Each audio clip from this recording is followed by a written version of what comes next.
In the quiet streets of Millbrook, a small industrial town nestled between rolling hills and forgotten factories, Emily Thompson clutched her last hope like a lifeline. At 28, she was a single mother whose world had shrunk to the size of her tiny one-bedroom apartment and the dream she refused to let die. The winter wind howled outside, matching the coldness of her uncertain future. Jack, her 5-year-old son, sat quietly on the worn carpet, pushing a matchbox car across the faded floorboards.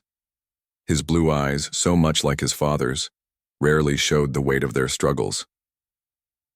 Unemployment had struck Emily like a merciless blow. The textile factory where she had worked for 6 years had closed without warning, leaving her with nothing but a small severance and mounting bills. Her fingers traced the stack of overdue notices.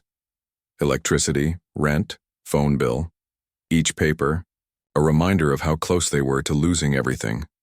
The apartment felt smaller with each passing day. Peeling wallpaper and a barely functioning radiator told stories of their financial battle. Emily's hands, once soft and smooth, now bore the calluses of constant worry and hard work. She had tried everything: job applications, temp work, even selling some of their furniture. But nothing seemed to break their cycle of struggle. Jack looked up, sensing his mother's tension. "Mommy, are we okay?" he asked, his small voice breaking. Through her spiraling thoughts, Emily forced a smile, the kind of smile that carried more hope than happiness. "We're going to be just fine, sweetheart," she whispered, though her heart raced with uncertainty. Night after night, she would sit at the small kitchen table, calculator in hand, trying to make impossible mathematics work. How could she stretch $127 to cover food, heat, and essential expenses?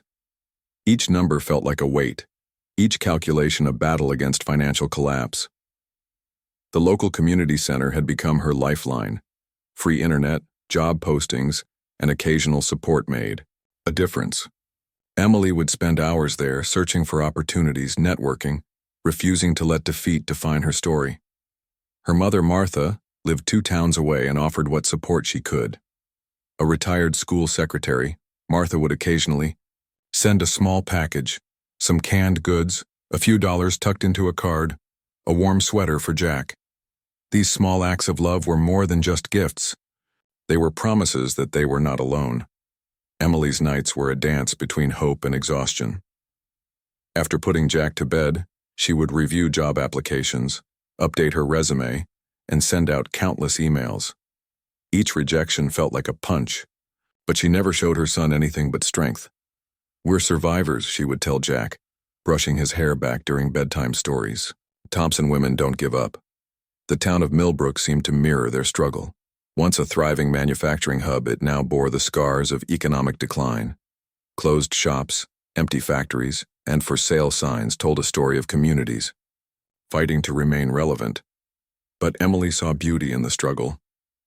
She saw potential where others saw defeat. Her small acts of resilience, mending clothes instead of buying new ones, cooking meals from scratch, finding free community activities for Jack, were silent protests against their circumstances. Her smartphone, an older model with a cracked screen, was her most valuable tool. Job applications, online courses, community support groups, she used every digital resource available. Technology became her weapon against poverty, her bridge to opportunity. Jack remained her beacon of hope. His laughter, rare but powerful, could transform their tiny apartment into a world of possibility. He didn't understand their struggles, but he understood love, and that was everything. As another cold night settled over Millbrook, Emily looked at her sleeping son, then out the window at the streets lined with similar stories of survival. Tomorrow would be another day of fighting, another day of hope. She didn't know it yet, but her journey was about to change. The universe had plans, and resilience was her most powerful ally. The end universal message. Hope is not about having perfect circumstances, but believing in your ability to create change, one small step at a time.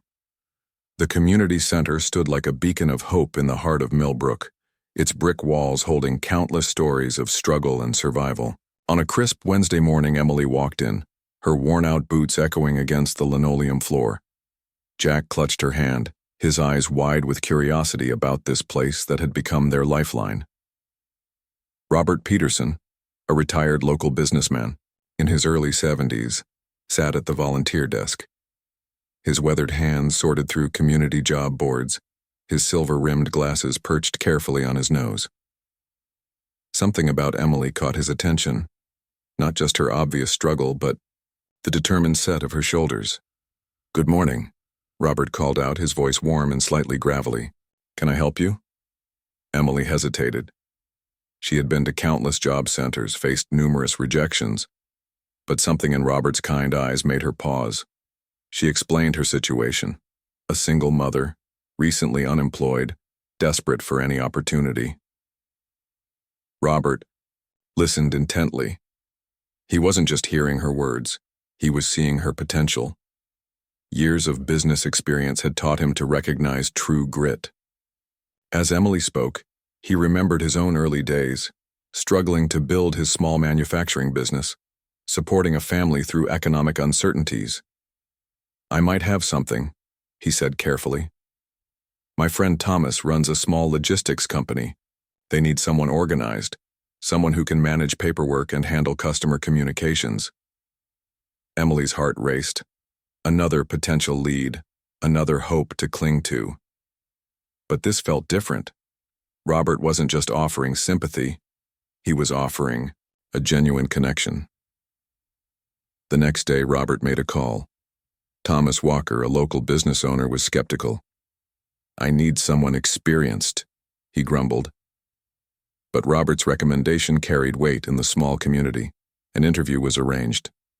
Emily prepared meticulously, her only good blazer, pressed carefully. Jack stayed with her mother, whose support had become increasingly crucial. She rehearsed potential questions, her hands trembling with a mixture of hope and anxiety. The logistics company was a small operation, tucked away in an industrial park at the edge of town. Trucks came and went, a constant buzz of activity. Emily walked in, her resume clutched tightly, her heart pounding. Thomas was a no-nonsense man in his 50s. His office was organized chaos, files stacked, maps pinned to walls, computer screens displaying delivery routes. He looked up, sizing her up in a single glance. "Tell me why you're different," he said, cutting through any potential small talk. Emily spoke about her experience managing household finances, her ability to multitask, her commitment to reliability. She spoke about Jack, about her determination to create a better life. Her words weren't rehearsed. They were real, raw, honest. Something shifted in Thomas's expression. He saw not just a potential employee, but a story of resilience. "Part-time to start," he said finally. "Minimum wage. Prove yourself and we'll talk about more." It wasn't a dream job, but to Emily, it was a lifeline. Flexible hours, a chance to prove herself, an opportunity to rebuild. Robert watched from the sidelines, a quiet smile playing on his lips. He understood something profound about community, how small connections could transform lives. His own journey had taught him that success was rarely a solo mission. As Emily left the office, a tentative offer in hand, the Millbrook sun seemed to shine a little brighter. Jack waited at her mother's house, ready to hear about her day. The Scio world felt full of possibility. Her phone buzzed, a message from her mother. "I'm proud of you," it read. 3 simple words that carried the weight of generations of hope. Emily understood now that opportunities rarely came in perfect packages. They arrived in unexpected moments, through unexpected people. Robert's intervention, Thomas's cautious trust, her own unwavering spirit, they were weaving a new chapter. The road ahead was uncertain, but for the first time in months, uncertainty felt more like potential than fear. The end universal message. Community is not just about proximity, but about genuine human connections that lift each other during challenging times. The logistics company became Emily's new world, a place where small victories began to reshape her life. Her first weeks were a whirlwind of learning, organizing delivery schedules, managing customer communications, and proving her worth with each passing day. Margaret Reynolds, a longtime employee in her mid-40s, took Emily under her wing. She was a local woman with kind eyes and a no-nonsense attitude, who had worked at the company for over 15 years. "You're doing well," Margaret would say, showing Emily subtle tricks of the trade. Jack's life began to change too. No longer worried about constant financial stress, Emily could now afford after-school activities. He joined a local community sports program, his energy finding a new outlet. The cheap, second-hand soccer cleats she'd bought became his treasure, a symbol of progress. Thomas Walker watched Emily's performance carefully. She arrived early, stayed late when needed, and handled complex situations with remarkable calm. Her organizational skills were impressive, but her attitude was extraordinary. She wasn't just working.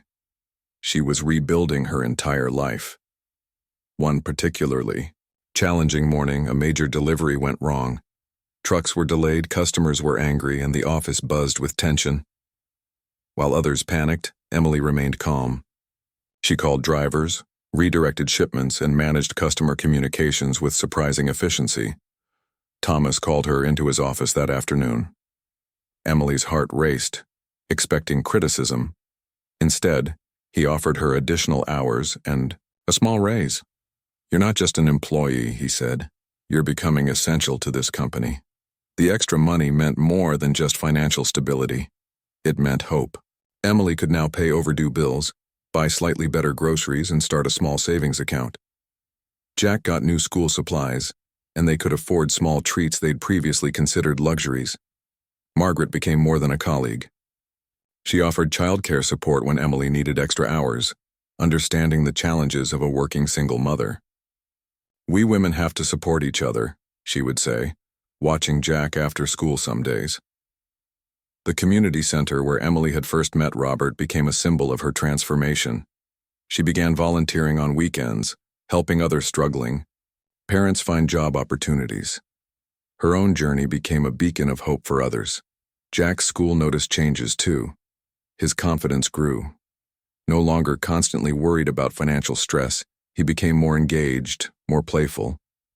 His teachers remarked on his improved attitude and increased participation. Winter gave way to spring, and Emily's world continued to expand. She took online courses during evenings, improving her computer skills. Thomas noticed her dedication, hinting at potential promotions. Their tiny apartment, once a place of constant worry, now felt like a home of possibility. Weekend evenings were filled with board games, shared laughter, and dreams discussed over simple meals. Robert, who had initially connected Emily with the job, would occasionally stop by the logistics company. He'd watch her work, a quiet pride in his eyes. He understood better than most how a single opportunity could transform a life. Emily's mother, Martha, saw the most profound changes. Weekend visits became celebrations of progress. "You're becoming stronger," she would tell Emily, seeing the confidence that hadn't existed before.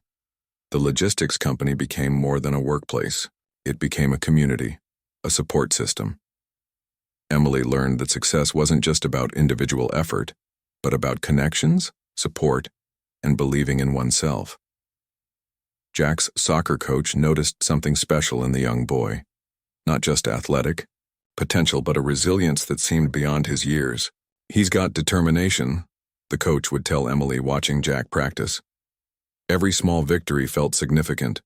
Paying a bill on time, buying Jack new shoes, having enough for a small birthday celebration. These moments, once impossible, now became normal. Emily realized that transformation wasn't about grand gestures. It was about consistent effort, believing in oneself, and accepting help when offered. Her journey was teaching Jack the most important lesson, that challenges could be overcome with persistence and community support. As another month passed, Emily looked at her son, at her modest but stable life, and saw something beautiful emerging. Hope, real and tangible. The end universal message: true progress is built through small, consistent steps and the support of those who believe in you. The old blue sedan had been Emily's lifeline, a second-hand vehicle purchased years ago that had carried her through countless challenges. But on a cold Tuesday morning, the car sputtered and died, leaving her stranded just miles from the logistics company. Thomas Walker's face turned serious when Emily explained her situation. A broken car meant potential missed work, disrupted schedules, and complicated logistics for a single mother. The repair estimate was $500, a mountain of money that seemed impossible to climb. Jack watched his mother's worried face, understanding something was wrong. At 7 years old, he had learned to read her expressions like a language only they shared. "It's okay, Mommy," he said, offering a half-eaten chocolate bar as if it could solve everything. Margaret noticed Emily's stress immediately. During their lunch break, she listened carefully as Emily explained the car situation. The repair seemed catastrophic to their carefully balanced budget. One unexpected expense could unravel everything they had built. The logistics company was more than just a workplace. It had become a community of support. When Margaret heard about Emily's car troubles, she spoke to her colleagues. Robert, who still volunteered at the community center, also got wind of the situation. Thomas approached Emily with an unexpected offer. "We need reliable transportation for our employees," he said. "The company can offer in advance, and you can repay it through small deductions from your paycheck." But Emily's pride made her hesitate. She had worked hard to build her independence, to prove she could manage without handouts. The thought of additional debt terrified her. Her colleagues had other plans. A quiet collection started. $5 from Margaret, $10 from Robert, small contributions from workplace friends who understood struggle. They weren't just offering money. They were offering hope. Jack's school added another layer of complexity. He needed transportation, after-school activities couldn't be missed, and Emily's mother lived too far to help consistently. The car wasn't just a convenience, it was their lifeline. Local mechanic Peter Wilson examined the car. "Transmission's going," he told Emily, "but we can do a partial repair to keep you moving." His rates were fair, understanding the economic challenges of the community. Emily's nights became a mathematical puzzle. Spreadsheets, calculations, potential overtime hours, everything became a potential solution. Jack would sit nearby drawing pictures, occasionally asking, "Are we going to be okay?" The community center became her strategic planning room. Free internet, supportive volunteers, and a network of local resources became her tools. She researched alternative transportation, explored carpooling options, considered every possible solution. Margaret's support went beyond financial help. She offered to drive Emily and Jack when possible, ensuring they could maintain their routines. "That's what community does," she would say, refusing any formal thanks. Thomas watched Emily's response to the challenge. Her ability to problem solve, to remain calm under pressure, impressed him more than any formal qualification. "She's not just an employee," he would tell Margaret. "She's a fighter." Jack's perspective became remarkable. Instead of feeling stressed, he saw an adventure. He helped his mother collect spare change, suggested cutting unnecessary expenses, and remained positive. His resilience mirrored his mother's. The repair was completed through a combination of workplace support, careful budgeting, and community kindness. The blue sedan, patched but functional, represented more than transportation. It symbolized their community's ability to support each other. Emily realized that challenges were not roadblocks but opportunities. Each difficulty revealed the strength of their connections, the power of collective support. Her son was learning valuable lessons about resilience, community, and hope. The repaired car started smoothly one morning. Jack cheered. Emily saw more than a functioning vehicle. She saw a testament to their journey, to the unexpected roots of support that had grown around them. Their story was becoming more than survival. It was becoming a celebration of human connection. The end universal message. Challenges are temporary, but the strength of community and personal resilience is permanent. 1 year had passed since Emily's lowest moment, and the transformation was nothing short of remarkable. The logistics company had become more than a workplace. It was her second home, her pathway to stability. Thomas Walker, once a stern boss, now saw Emily as a critical part of the company's success. Her promotion to office manager came with a salary that changed everything. No longer living paycheck to paycheck, Emily could breathe easier, dream bigger. Jack's world had expanded dramatically. His soccer skills had improved. His confidence soared. The second-hand cleats were replaced with proper soccer gear, but more importantly, he had learned valuable lessons about resilience and hope. Margaret continued to be more than a colleague. She was family. Her support had been unwavering, her wisdom a constant guide. She had watched Emily transform from a struggling single mother to a confident professional, and her pride showed in every interaction. The small apartment that once felt like a prison now represented their journey. Freshly painted walls, new curtains, and a small bookshelf filled with Jack's achievements told a story of transformation. Each corner held memories of their struggle and eventual triumph. Emily's additional evening. Classes had paid off. Her computer skills and management training made her indispensable at work. Thomas recognized her potential, offering her opportunities for further professional development. Robert, the community center volunteer who had first connected Emily with the job, watched her progress with quiet satisfaction. He understood better than most how a single opportunity could change an entire family's trajectory. Jack's school noticed the change. His grades improved. His participation increased. Teachers remarked on his newfound confidence, his ability to approach challenges with a positive attitude. He was becoming a reflection of his mother's resilience. The local community began to see Emily as more than just another working mother. She started volunteering, helping other single parents find job opportunities, sharing her story of transformation. Her journey became a beacon of hope for others struggling to find their path. Financial stability brought unexpected joys. Family movie nights, occasional restaurant treats, a small savings account for Jack's future. These were luxuries they had once only dreamed about. Each small pleasure was a celebration of their journey. Martha, Emily's mother, visited more frequently. Her pride was evident in every interaction. The woman who had supported Emily through her darkest moments now watched her daughter bloom into a confident professional and mother. The blue sedan, once a symbol of struggle, now represented their reliability and progress. Regular maintenance, no more constant repairs, it became a reliable companion in their daily adventures. Jack's perspective had transformed remarkably. At 8 years old, he understood the value of hard work, the importance of community, and the power of perseverance. His dreams were no longer limited by their past struggles.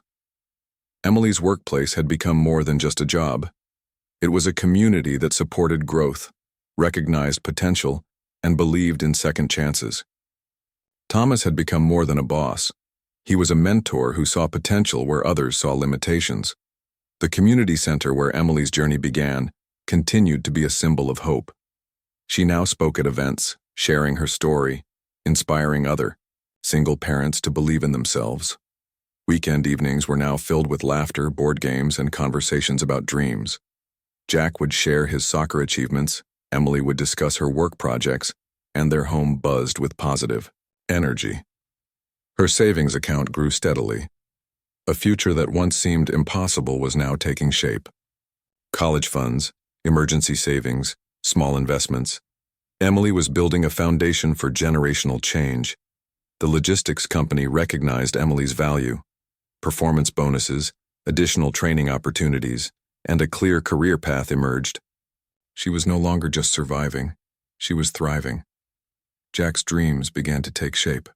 Talk of future careers, college aspirations, and personal goals replaced the anxious conversations about financial survival. As another year approached, Emily looked at their journey with tears of gratitude. The path had been challenging but never impossible. Community resilience and unwavering hope had been their greatest allies. Their story was a testament to the power of believing in oneself, the importance of community support, and the transformative power of persistent hope. The end universal message: your past does not define your future. With determination, support, and belief in yourself, anything is possible.